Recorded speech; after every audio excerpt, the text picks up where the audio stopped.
Hello, hello, hello. How you doing today? Welcome to my channel, Cheryl Alette Hubbard Walker. Welcome to the Cheryl Hubbard Show. Glad you could join me. Today, you see I have my little laptop here, so been doing a little research. So I want to say thanks for joining me. Glad you could be here, Cheryl Alette Hubbard Walker. And today, I'm just gonna talk about a few things. First, I want to give honor to God. Say God, uh, thank you for being there in my life, and thank you for blessing me, praying for me, and keeping me safe.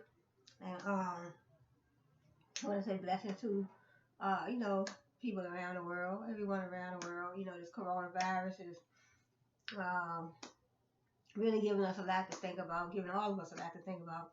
So I want to talk a little bit about the coronavirus, just give a little update on that first, and then I want to go into a couple of other things I want to talk about.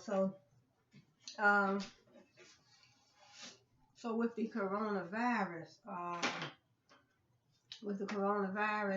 a little update. So I know everybody probably been watching the news and keeping up with the news. And you can go to the World Health Organization's website, CDC, uh, CDC's website, Center for Disease Control. Go to their website too. But it just has a couple of things that just a couple of items that I took from the looking at the news on a daily basis. So, they're still telling everybody, make sure you wash your hands daily, especially when you use the bathroom, because from my research, I found out a whole lot from my today's research. Wash your hands, because when dealing with feces and urine, not washing your hands can, make bacteria can form on your hand from, just not washing your hands when every time you use the bathroom. So wash your hands for 20 seconds. And and then I found something else interesting. I'll get to that later. But one a few good things. The Senate passed $8.38 billion bill to fight this coronavirus. The Senate passed it. And another, that's a good thing. So that's something to be kind of happy about, because we do need funding for this virus, because they have to, healthcare workers have to have, they need plenty of those, masks, face masks. They need the IVs. They may need IVs. They need different types of medicine. Well, then also they're working on vaccines that they're hoping, well, they're trying to, they don't hope, but they're trying to, I believe, get those vaccines finished by the summer, maybe sooner than that. But they are saying that they don't want to rush, because they want to make sure these vaccines are effective and safe. So effective and safe. So then they said a U.S. military member, he has, according to this, the news, he has contracted the virus, and his wife and his child, I believe they will have to be, quarantined. So Medicare, and also said Medicare is going to cover the testing for the coronavirus. So this was in South Korea. U.S. military member, wife and child, that's in South Korea. So the military member contracted the coronavirus. And then we have another thing, Italy to close all universities and schools. So I think they said they're going to close them for, I believe they said a couple of weeks, 2 or 3 weeks. So, hopefully they won't have to do that. But they said Italy, that's what it says on, when I went to my computer. And the news page, that's what it said on the news page. Italy to close all universities and schools. And there's some employers banning travel to their employees. So some employees, they don't want the employees to travel, especially in those affected countries. Affected countries. Affected. Uh, So those are the few things, but then I also went on, did a little more research, and I found out they said washing your hands when they tell us, have my yogurt smoothie as always, so when I get to talking, my mouth gets dry. So, I want to put it in my like this, and so they're saying, so when they tell us to wash our hands, that's a good thing. Because wash your hands for 20 seconds, and then according to my research, a lot of us, maybe me, I may be included too, probably in the past, but when you know better, you do better. So according to my research, you wash your hands, make sure you get all in the finger, all between the fingers, fingernails too, all in between your fingers and your thumbs, and the front of your hand, the back of your hand, front of your hand, the palm of your hands, back of your hand, in between your fingers, fingernails, front and back, on both sides, all in between your fingers, all in the cracks and crevices, you know, 20 seconds. So they're saying do that. So, and according to my research, that helps with other diseases too when you're washing your hands, because keeps the bacteria from creeping up on you and on your body. So it says 14 diseases you can prevent just by washing your hands, and there's plenty other diseases they say you can prevent, but it was just 14 that they gave at that particular website that I was on. It says by washing your hands, um, contact with various people by washing your hands, and also because if you have contact with various people, animals, foods, surfaces, they pick up thousands of germs, bacteria, viruses, and other assorted nastiness that can make you sick if they enter your body. So in other words, we going around town on a daily basis, like this table right here, but I'm in my home, so I still make sure I wipe this off when I finish. And before and after, but I don't have no company that's going to be coming around, and I have to worry about them, because this is my little space right here.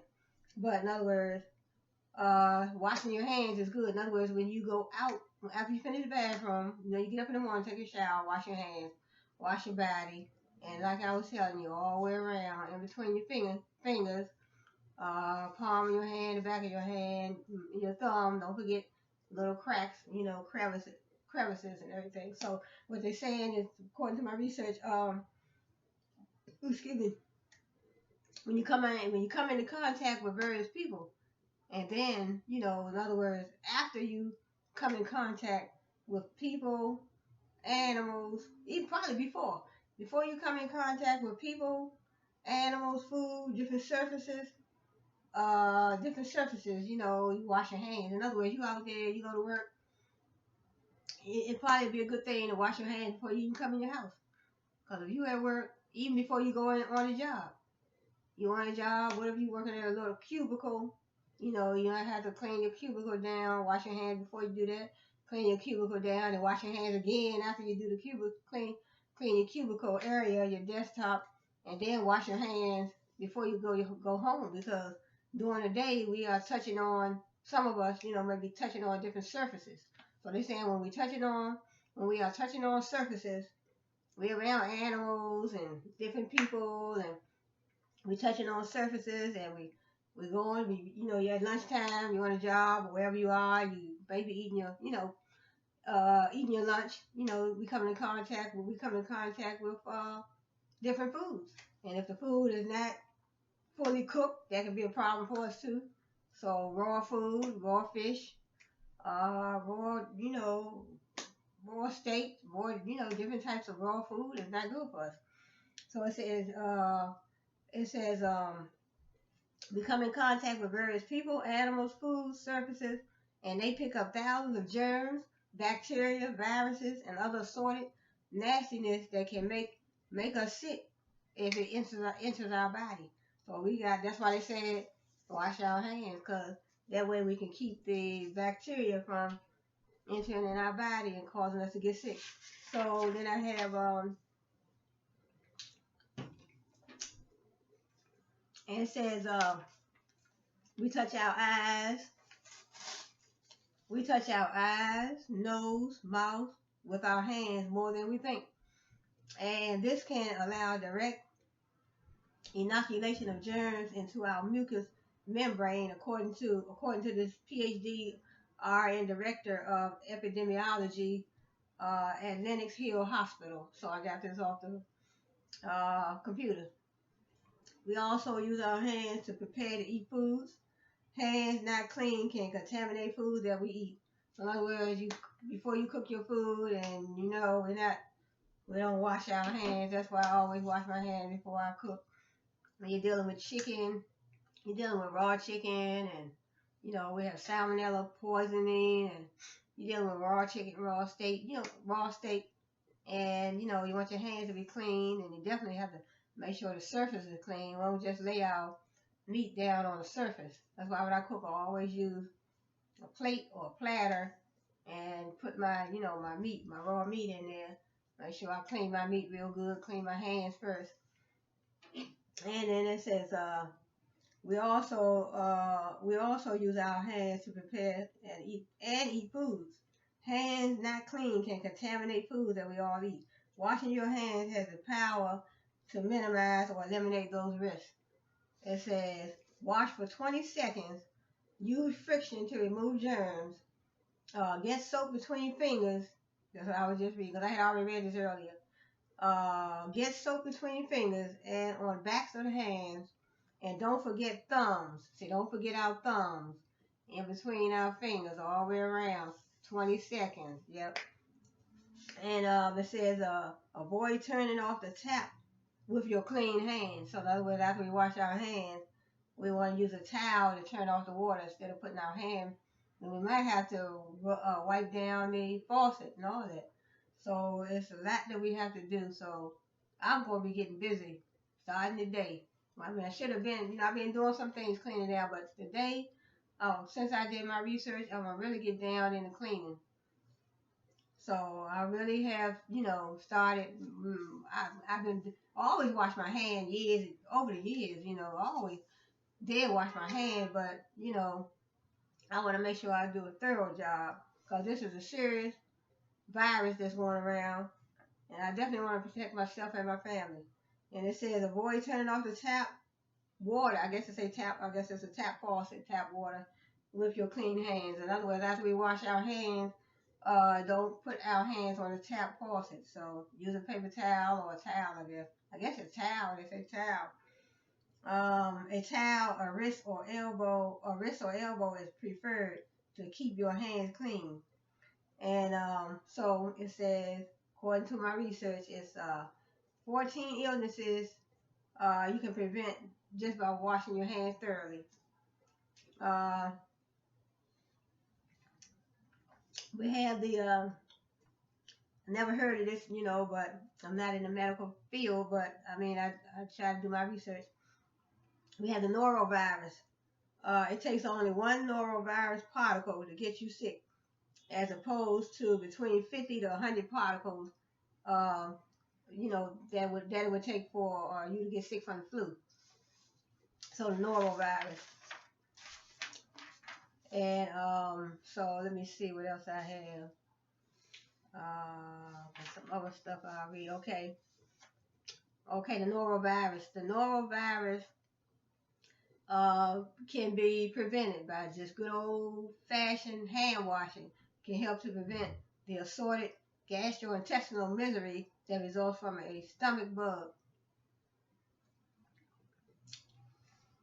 And then we also have, if you wash your hands thoroughly, it can help you prevent you from getting the flu. 80,000 deaths, 180 children that has been has died, from the flu.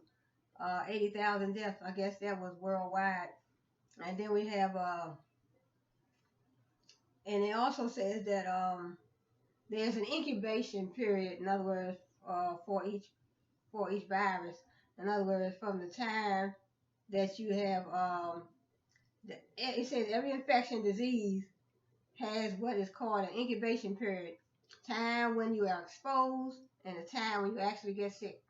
Well, sometimes you can be exposed, like, and that might be the case with this coronavirus, where they're saying that some people went around, some people contracted it, but they wasn't around nobody that had it. But see, they might have been around the people that had it, but they just didn't actually get the people that was they had it. Maybe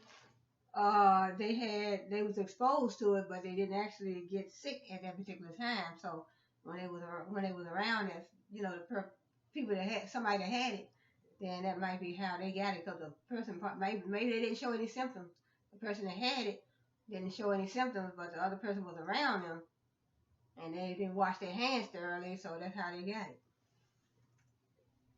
So and then we have salmonellosis. Never heard of this either. Wash your hands because when you go to the bathroom, your hands going down in the toilet, you wiping yourself, your hands going down in the toilet when you wipe yourself, so we are exposed to bacteria just by wiping ourselves in the bathroom, because we have to put our hand, unless we stand up. Now, I mean, you go to the bathroom, you can stand up and wipe yourself, but you still, when you're touching that toilet paper and you're wiping yourself with that, we are still exposing ourselves, so we have to definitely wash our hands. So it says, wash our hands. We need to wash our hands. It says when you're touching poop particles, we are touching poop particles more than we realize. So we go to the bathroom on a daily basis, even when we may be changing out. I mean, we have little ones, we have grandkids, we have small children. We're constantly changing diapers. I'm not changing diapers anymore right now. My kids are older, but that's what it's saying. It said when you're changing diapers and you're going to the bathroom, those are a lot of things we don't think about. Changing our kids' diapers, our grandchildren, or who. So we have to definitely. So the hand washing is a must. So I'm getting top flight on my game, for real. And let's see, salmonellosis. I guess I don't know if I'm pronouncing it right, but it says we expose ourselves to poop particles way more than we realize. Bacteria lives in animals and people. It says salmonellosis is transmitted through infected food that hasn't been fully cooked. Meat and eggs or washed thoroughly. In other words, we don't wash our fruits and vegetables thoroughly. We can, you can get bacteria that way too. When you don't wash your hands or equipment after preparing raw meat, poultry, and fish, and when you don't properly wash your hands after using the bathroom or changing a baby's diaper. That's what I read. So, and then I have, let me see, and then we have mononucleosis. I heard of that term, It says, we can get that, mononucleosis.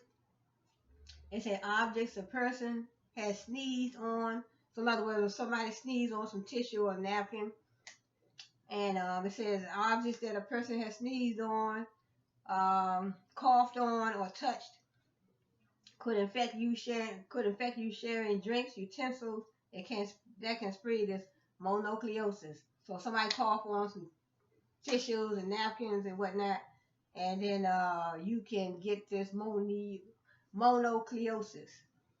So the symptoms of mononucleosis: fatigue, high fever, body aches, sore throat, enlarged spleen, and it usually lasts 2 to 4 weeks or longer. And then they have something, never heard of this. It's called a hand, foot to mouth disease. Hand, foot, mouth disease. So definitely washing your hands. So all these diseases, all these viruses that I'm reading about, and it says they can be stopped. Can be, it can very well, washing our hands more thoroughly, more often will be very beneficial to us. So in other words, hand, foot, and mouth disease. Hand washing can prevent this infection and is usually prevalent in daycare centers and preschools. Sore, they may get a sore, a rash on their hands, feet, fever, loss of appetite. Um, and it says contagion, how they can pass it from one child to the next.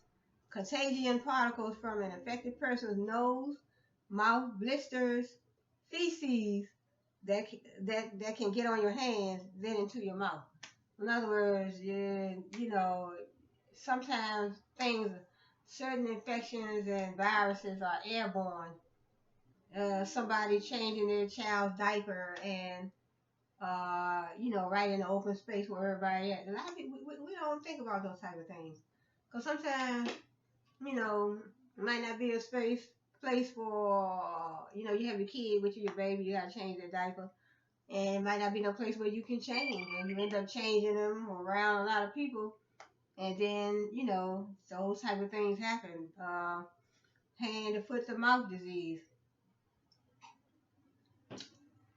But there definitely need to be a place where, some of these bathrooms, they do have those changing tables, but there definitely should be places, where you can change your child's diaper, pamper with, where it be, where you can have your privacy, where you can have privacy. But and then we have another one called this is I didn't write too much on this one, but it's the I don't know if I spelled this right. Oh, Cyto. And another one called cytomegalovirus. So in other words, washing your hands too will probably prevent this. They said it will prevent this one too. Excuse me. So and then another one called my arm is sore right there. And then sore. And then staph, hepatitis A.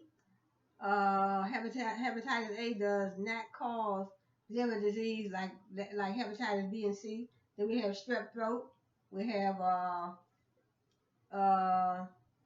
this is giardiasis. It's a parasite that can get in the small intestine. So then we have E. coli.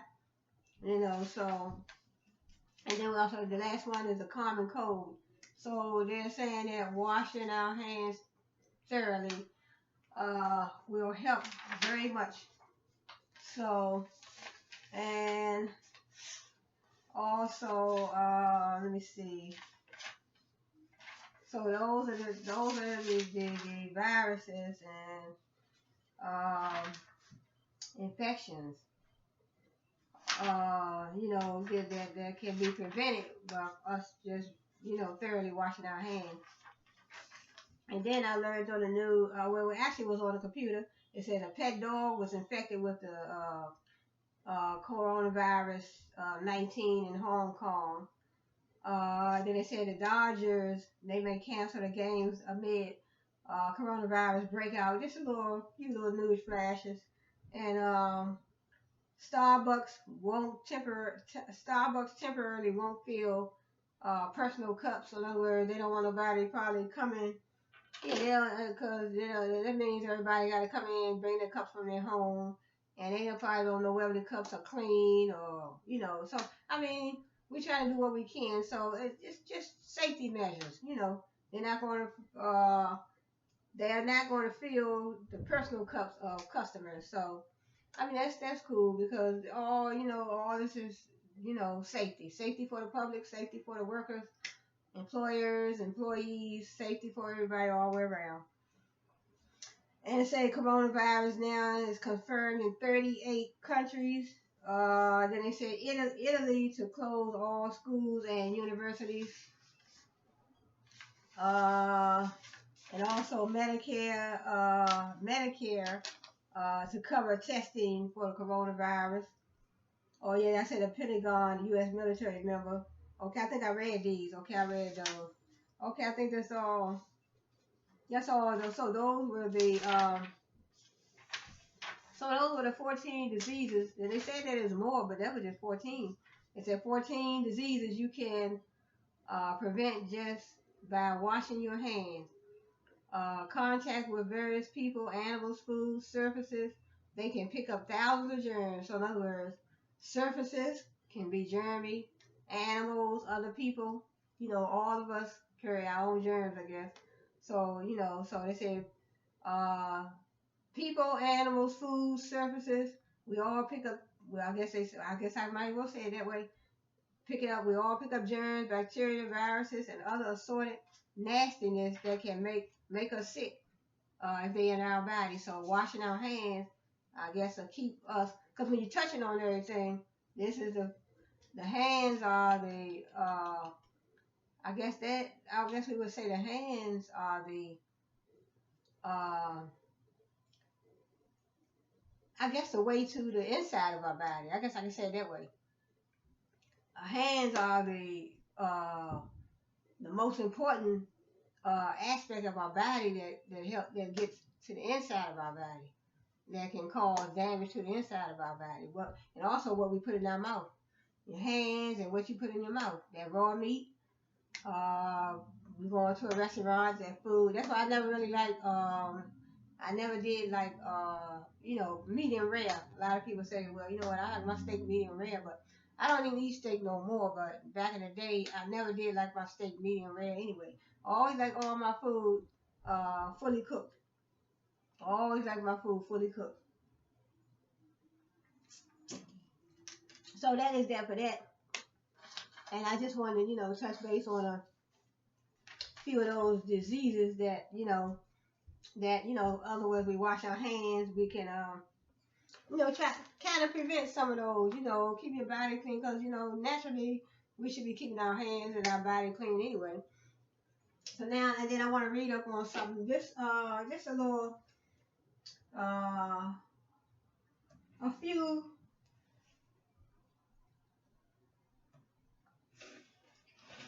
Okay, just a few things. This segment is how to negotiate the best deal on a new or used car. So let's get this ball rolling. So let me see what they saying.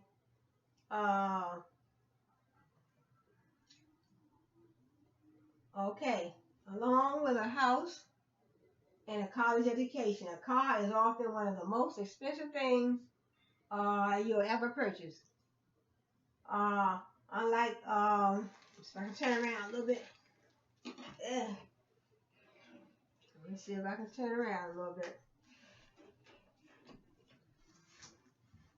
It says, unlike with college tuition, which you can't negotiate at all, or a house, which you typically negotiate through a real estate agent, handling over the price of a car requires in the moment face-to-face interaction. So in other words, face-to-face when you're dealing with, you go to the car dealership and you sit down and you have to be face-to-face with your car salesman. So that's what they're saying. It said the experience can certainly be a stress and anxiety-ridden one. It says most of us don't practice our negotiation skills on a regular basis. So in other words, you want to go purchase a car, you might want to practice your negotiation skills before you get, because sometimes they try they try to get you to get the most expensive car on the lot, but you have to use your own judgment and know, just like when you're buying a house, know your budget. In other words, in my previous video, I said, when you want to buy a house, you want to get a pre-approval, get your mortgage, get your loan pre-approval mortgage loan. Well, get your loan approved first for your mortgage. Put it that way. So that way, when you're going looking for a house, you know where you stand. You know what you can afford, what you can't afford. You have any savings in the bank. Some people take their tax money and their savings from their job, their 401k plan, put it all together, and then work with that. That will help with their down payment. But when it comes to a car, you can do the same thing. Did you save any money? Do you have your tax money? Did you save any money over the years, over the last 2 or 3 years from your job? So it says, It says the experience can certainly be a stress and anxiety-ridden one. Okay, it says knowledge is power. So today we'll walk you through how car dealerships turn a profit. How this understanding can help empower you in the transaction and the key strategies for negotiating the best deal on a new or used vehicle.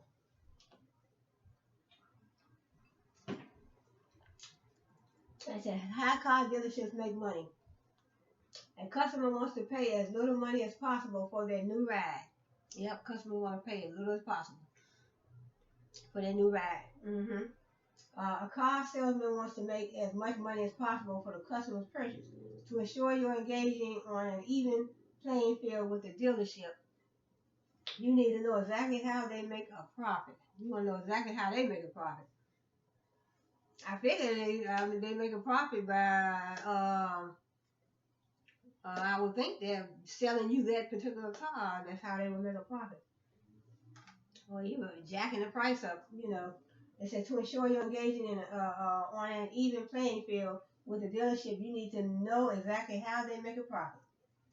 Armed with this knowledge, you'll know where there's more wiggle room in a negotiation and where there's not, where there's flexibility in the deal and where the salesman is going to put more pressure on you, I guess. So let's break it down. A car dealership makes most of its money from four things. That's what I said. I figured the sale of a car, sale of a new car. They make more of their money from four things. The sale of a new car. You might think dealerships make most of their money from these shiny showroom centerpieces, but you'd be wrong. Dealers often sell new cars or close to their invoice price. What they pay the manufacturer for it. Wow, see what I'm saying? They try to get there because if they whatever they pay the manufacturer for it, 9 times out of 10 they're going to sell it a little more to you. It says their only profit then comes from what's called dealer holdbacks, which the manufacturer pays the dealer upon sale of the car. These holdbacks are typically 2 to 3% of the car's invoice or sticker price. It says the MSRP, so manufacturer and retail price. That's what that is. Manufacturer suggested retail price. So on a $25,000 vehicle, that's $500 to $750. The manufacturer might also offer the dealer other bonuses or incentives. The dealer will only net this cash. However, if they didn't sell the car to the consumer for a similar amount of money below its invoice price, for that reason, dealerships actually often lose money on the sale of new cars, hoping they'll make up for the loss in the other revenue generating categories listed below.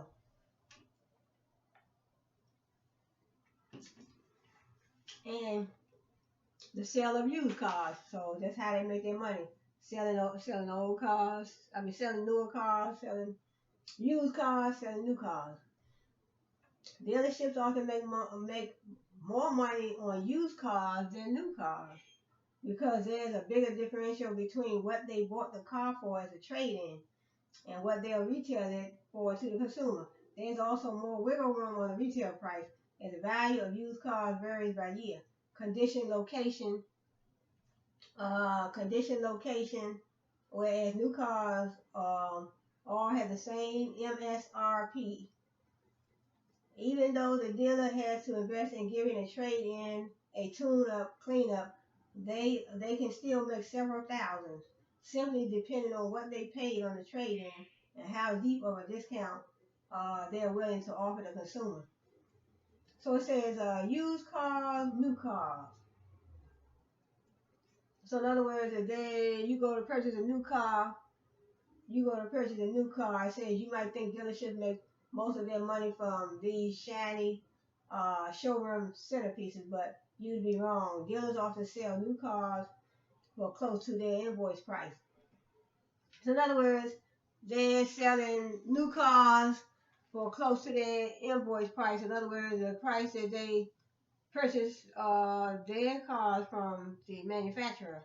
So in other words, these dealerships go to the manufacturer, and they even say, for instance, they buy, because they said they are trying to sell the car. In other words, you go to buy the car, a brand new car, they're going to try to sell their car to you for a price as close as possible to the same price they paid for it. So really, if they do that, they're not making much of a profit. So in other words, if they bought a car from the manufacturer for 20,000, but they're selling it to you, they want to probably sell it to you for 20,000. They say they want to sell it to you. That's what they're saying. According to my research, they want to sell the car to you close to the manufacturing cost. So really, they're not making that much of a deal on these new cars. I mean, that probably would be some 9 times out of 10. I wouldn't think that they would buy a car from the manufacturer for 20,000. A lot of times they buy a bulk rate anyway. They buy it at a bulk rate. So in other words, if they buy a car for 20,000 from the manufacturer, they're gonna put it on their car dealership lot for 20,000. My opinion, 9 times out of 10, they're gonna want to make a profit. If they purchase it for 20, they might want to sell it to you for 22 or 23. You got to jack it up a couple thousand. So let me see what else they're saying.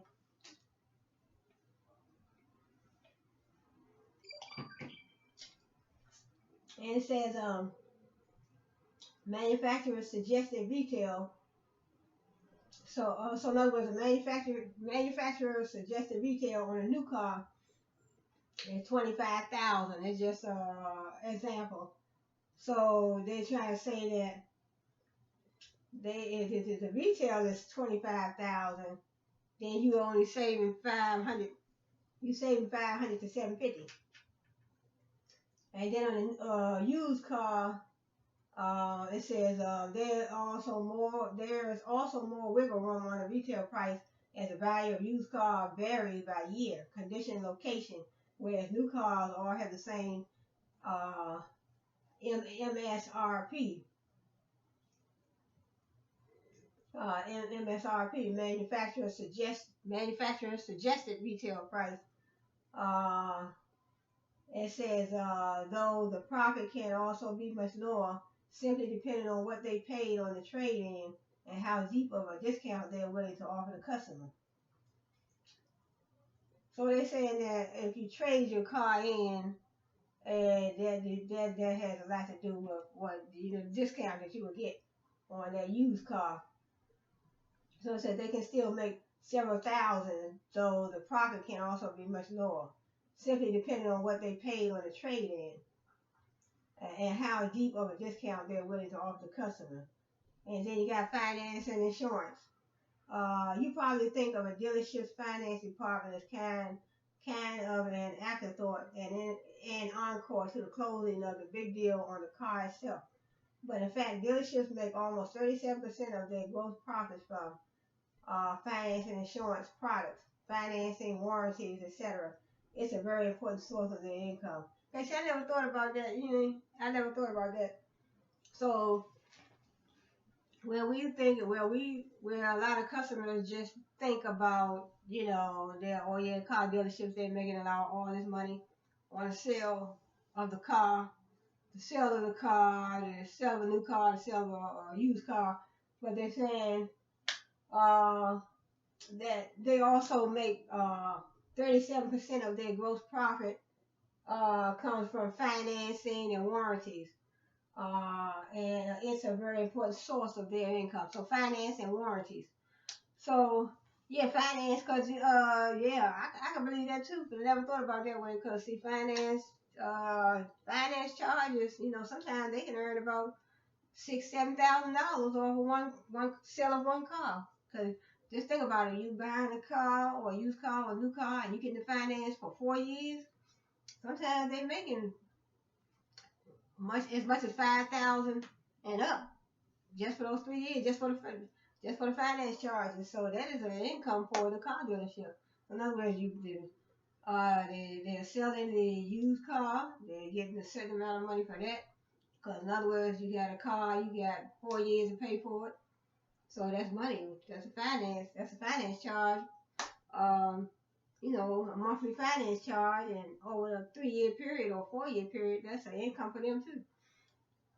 And then the last one, I believe, is service and parts. The service sector of a dealership is where it actually makes the majority of its money, about 44% of gross profits to be exact. So service and parts. Dealerships make money through service and parts. So if you have, you need parts for your car. You have to get your car serviced, and especially if you haven't finished paying for it yet. So if you have that in your car, you have a warranty. In other words, you have a warranty, and you got 4 years to pay for your car, and then you got some services that need to be done on the car.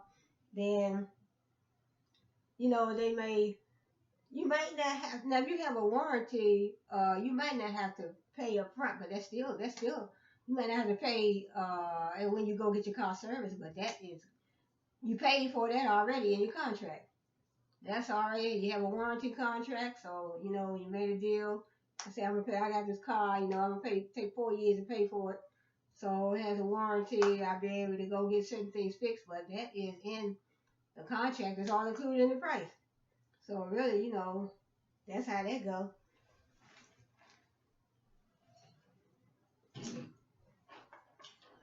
And then I also got my hood today. Got my hood today, so I always try to have this,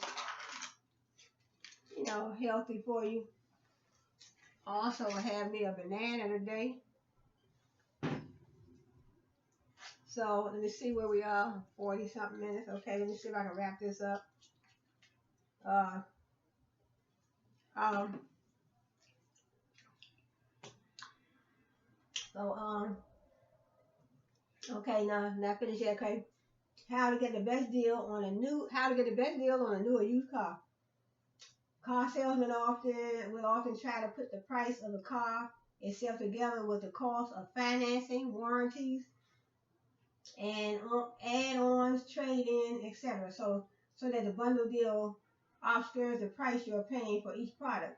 But you want to not only break out each cost, but intentionally negotiate all of them. So in other words, it's saying that they want to put, um, they're saying try to put everything together, but you want to negotiate all of them. You want to go negotiate your price of the car, your finance charges, and your warranties and your add-ons. You want to negotiate all those separately, but they're trying to put all of them together so that way you don't know exactly how much that car costs by itself.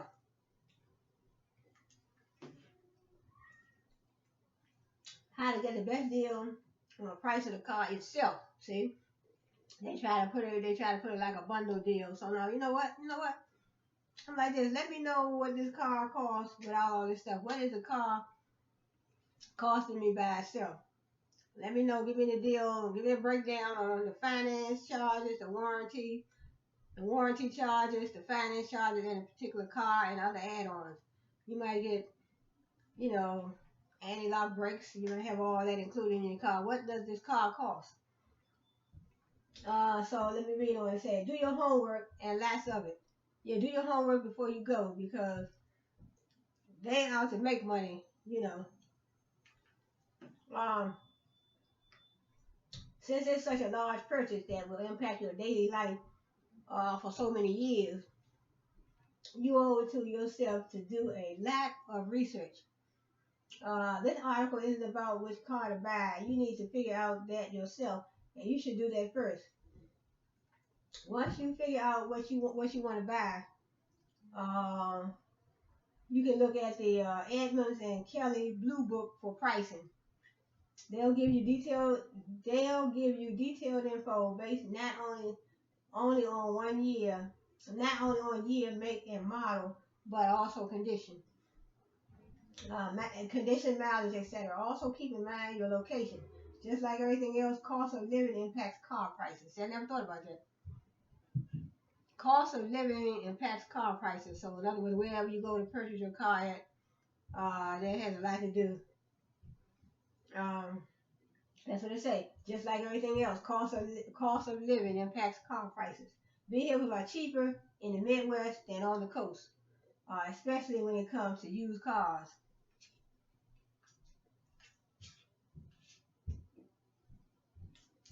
Um, walk into the dealer, walk in the dealer knowing what other people have paid for the car you want. So try to find out, do your research, find out what other people paid for that same particular car that you want to purchase, so you won't get beat out your money. Just like when we go shopping, we know we want a pair of jeans, or we go looking for an outfit. We know what we want to spend. We know what range we want to spend. When we look at an outfit or a shirt or a pair of jeans or whatever, we look at the worth and say, because some stores are higher than others. The same way with these car dealerships. So I said, walk in these car dealerships knowing, that an educated consumer is the best consumer. Educated customer, so we are customers. When purchasing cars, we'll be a customer. Consumer is those, the consumers are the ones that, in other words, something like this, I could be a customer, but a consumer is when you consume it up that product. So a customer is when you go purchase. So that's my distinction of, two different words. But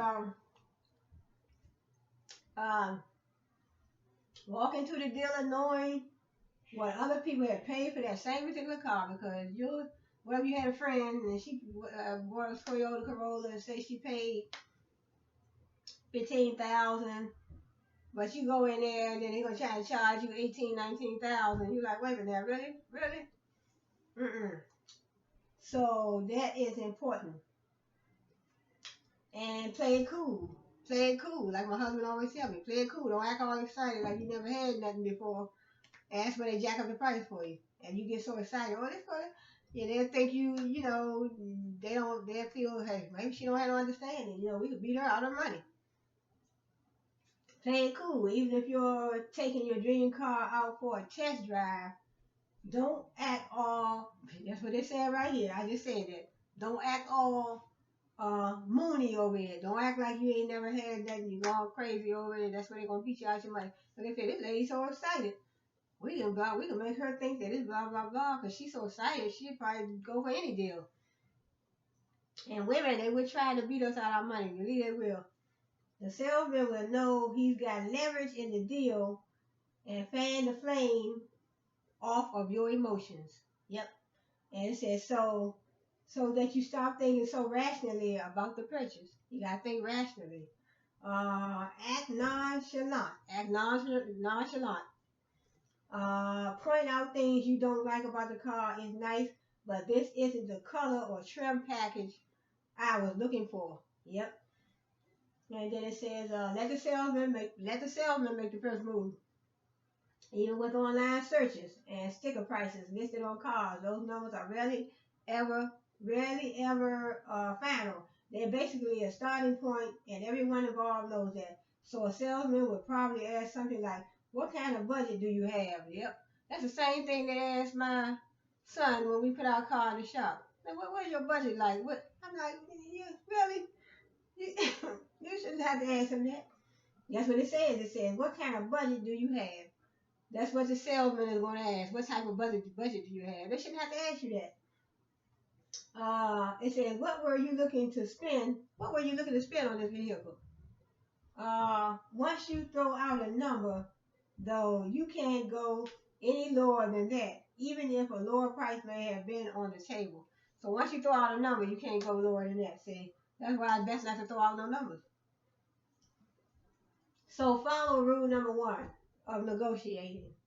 Make the other guy spit out the first number. Make the other guy spit out the first number. Let them come out with their numbers.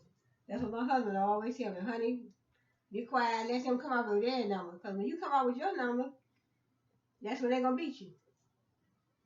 If the salesman asks you to name a price first, ask in return. If a salesman asks you to come up with the price first, ask them in return, well, what's the very best we can get for this car? You say, hey, what's the very best we can get for this car? Bone up on your general negotiation skills by listening to Brett's interview with former FBI negotiator Chris Ross. So in other words, if I click on that, I can listen to the interview. This person was probably trying to buy a car. So, I'm not going to listen to that right now. But And they say how much can you know how much you can ask for off. In other words, they give you a price of the car, then you ask, okay, can you take something more? That's how I do. I'm a negotiator. They tell me a price, can you take something off of this, blah. I do that with the mechanics too. Now, that's too much, man. I'm not going, can you take some of that off? So,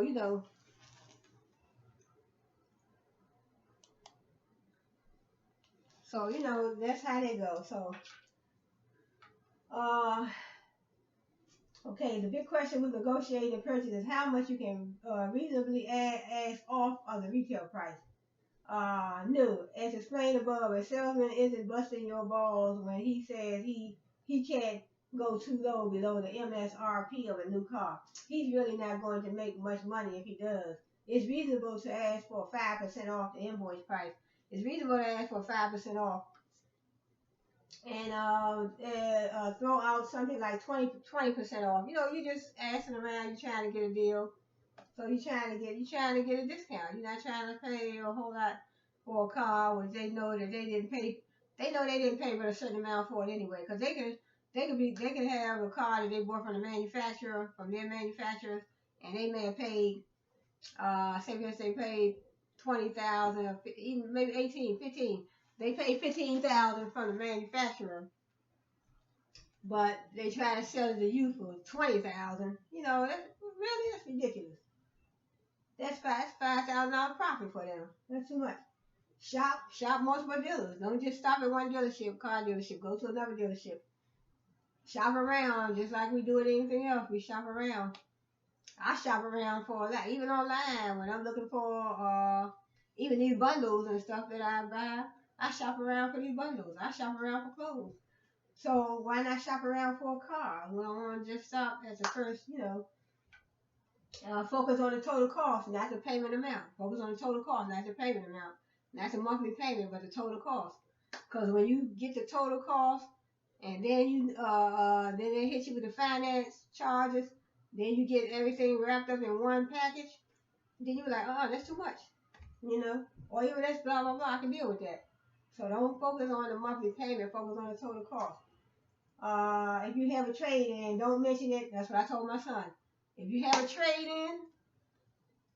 trade in, don't mention it till the end. Let him give you all the figures first. Because if you know you got a trade in before he finish all the figures, then that's where you're gonna get beat out your money.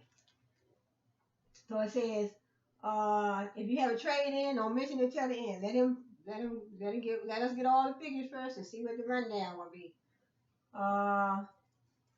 So it says, I know all the numbers and ask about the out the door or off the lot price.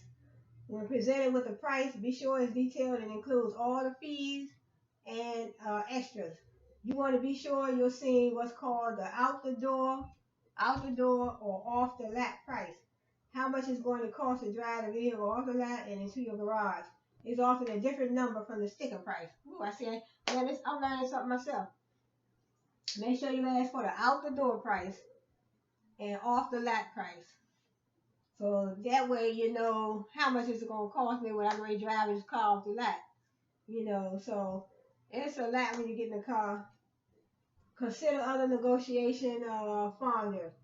If the price is stuck, the sales guy really can't come down any more than he already has, and it's still a bit higher than you want. Consider negotiating other items that can help offset some of that cost. Excuse me. At this point, you can bring up your trade in and try to negotiate it higher than what they first offered. So at the end, that's when you bring in your trade in and see if you can negotiate. It's all about negotiation.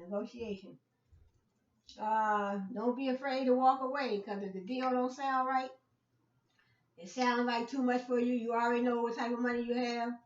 You know what type of money you have coming in. You know your revenues and your expenses. You know you got your rent. You might have your rent and your electric, and you got your kids to take care of. Don't be afraid to walk away. Don't be afraid to walk away, and don't be afraid to walk away, and because if the deal don't sound right to you, don't be afraid to walk away. because where you where this car dealer was trying to give you a high deal, is somebody else probably will give you a better deal. Somebody gonna give you a better deal. So I said, don't be afraid to walk away. Always keep in mind that you are in charge of this transaction. You're in charge. Don't be afraid to walk away. The deal, like I said, you got your bills at home, your families, you have kids, you got bills, you got your rent, things that you may have to pay. So, what about no haggle pricing? Knowing how uncomfortable the negotiation process is for many consumers, a lot of dealers and specialty lots now advertise no haggle pricing. In theory, this means the sticker price is the price you pay. The sticker price is the price you pay for the car. They call it no haggle pricing. I ain't never heard of it. No haggle pricing. In theory, this means the sticker price is the price that you pay. No need to sweat it out with a pushy salesman. It's really no haggle though. And prices inflated for this convenience. How to get the best deal on financing and add-ons.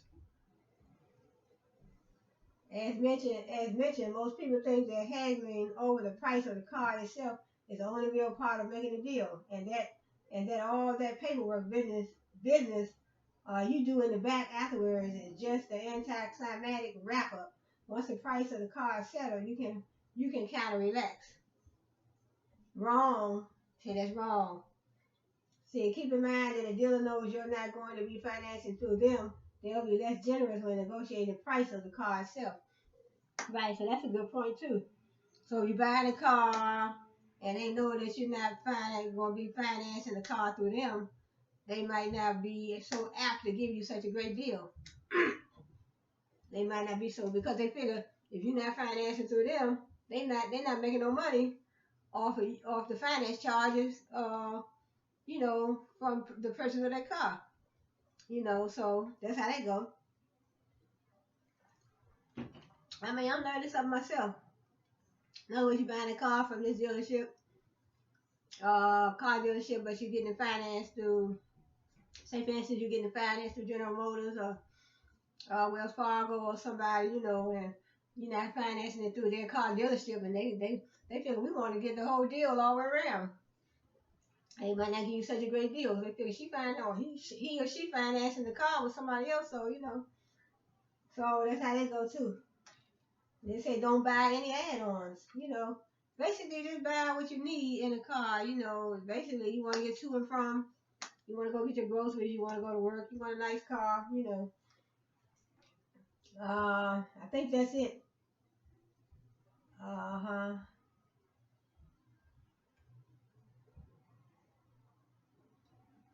Yeah, so I think that's it. So that was just I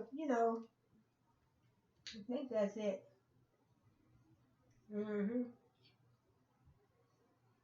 Yep, that's it. That's it. So that was a nice little article. So shop multiple dealers. So in other words, so I just learned a lot myself. So in other words, you purchasing a car, and you might not want to get it financed through the same people that you purchasing the car from, because you might want to feel that you want to get a better deal, because and so according to the article, they're saying that they might not give you such a deal all anyway, because they feel that you're not financing the car with them. They might not give you such a great deal, but use your head, use your own instincts, use your head, use your skills, use your instincts. Use your instincts. And say, do your research, do your homework before you go to the car dealership. Yeah, do your research. Use your, and don't mention your. In other words, don't mention your trade-in. You have a trade-in. Don't mention that. Oh, hey, I got this car. I want to trade in. No, let them do it. Put all the figures down first. So go in. with a clear mind, or understanding of what it is to purchase a car, a new car, used car. Like I said, know, just like when you're buying a house, know how much you already know you're going to spend. You know, you have a certain amount of money, that you probably taking for your down payment. So know how much you want to spend. Know what your revenues are. Know what your expenses are. So know what you can afford. Just like with the house, when you go purchase a house, as I said in my previous video, you go to the county clerk's office and you want to get a foreclosed. You want to see about purchasing a foreclosed house from the owner.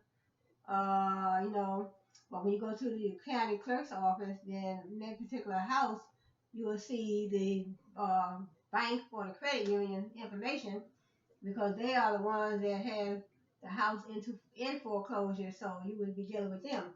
Say, for instance, I want to buy this house, and I went to the county clerk's office, and I went in there and I saw the house.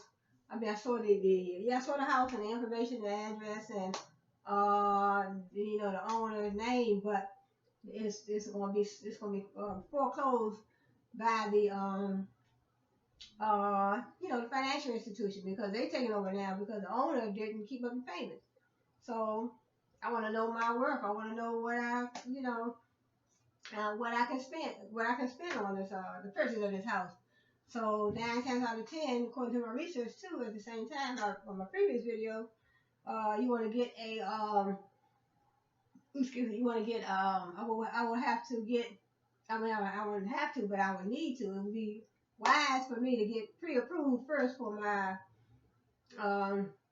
mortgage loan. Depending on if I want to use a credit union or the bank, one of the bank of Wells Fargo, Bank of America.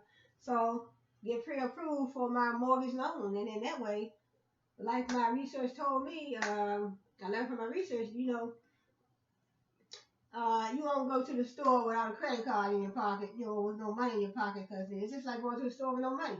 How you gonna buy something? So that's where you go apply for your mortgage loan, get pre-approved for that first.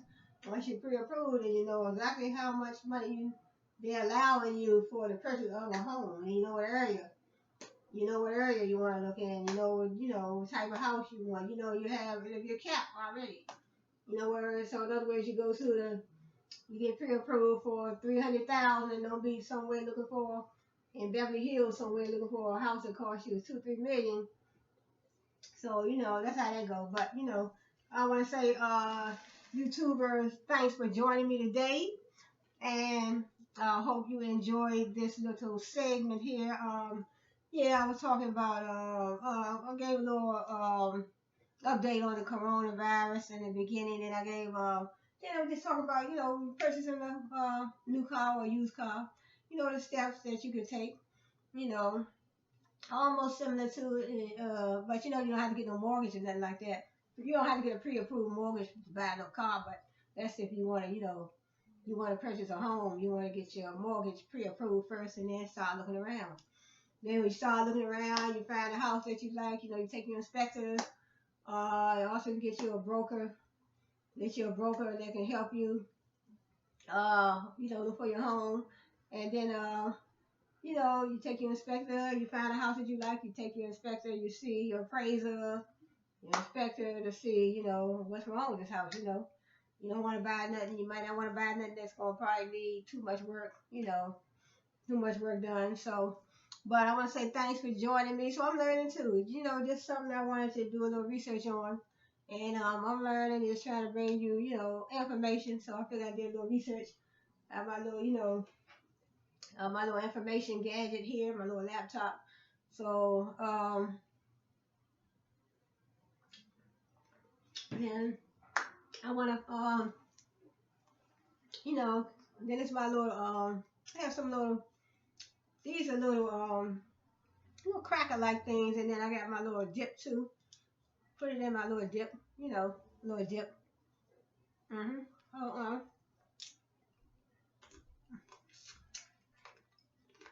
on. Dip. And these are Holland crackers. They're good though. Look for your This is a little hummus right here. I got some hummus, mixed with garlic. Pretty good though. hmm And then I have me a banana here too. So I want to say thanks for joining me today. Thanks for joining me today, YouTubers. And I'm finished also. I gotta finish that too. So you know what? My little snacks right here. So I don't have to worry about eating no big meal. So I got my banana. I got my little smoothie. My yogurt right here. This is a yogurt smoothie. And then I still have my cottage cheese and my peaches and a banana. So I want to say thanks for joining me. Hope to see you back here again. Same place, same time. That's Cheryl Hubbard Show. And I want to say, see you all on my next video. You all have a good one.